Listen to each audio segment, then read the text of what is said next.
a cross join? Okay. In cross join, you're joining the two tables without giving any condition. You're joining the two tables without giving any condition, which means every row of one table will be joined with every row of the second table, and you'll get all the rows in the output. So if I'll join 1 with 3, 1 with 4, 1 with 5, 2 with 3, 2 with 4, 2 with 5, 3 with 3, 3 with 4, 3 with 5. So at the end I'll get how many rows? 3 multiplied by 3, which is equal to how many rows? 9. 9. Cross join is very simple. Join every row of one table with every row of the other table and return all the rows in the output. Okay? Because in cross join, you are not defining any condition. Okay? Let's see it practically. There are multiple ways you can write cross join. Let's learn all of them.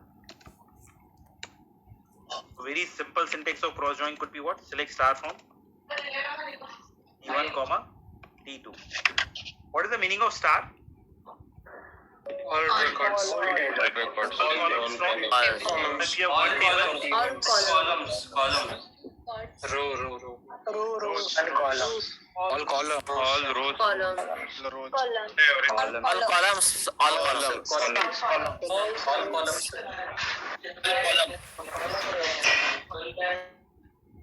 So star means all columns from both the tables. If you have multiple tables, star will give you all columns from both the tables.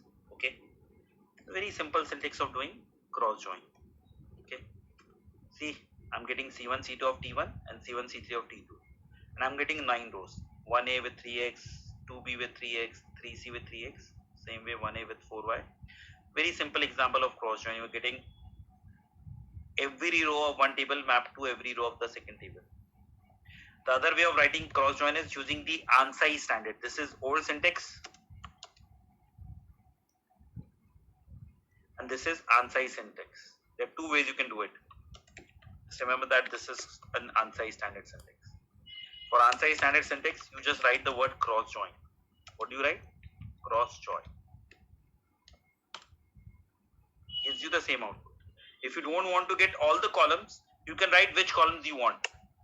I want C1 column of T1, so I can write T1.C1, which is because C1 is present in both the tables, you have to specify from which table you want C1.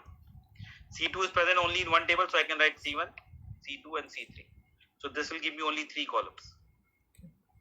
Okay, why I have to write T1.C1? Because if I don't write T1, how would MySQL know whether to get C1 from T1 or to get C1 from T2?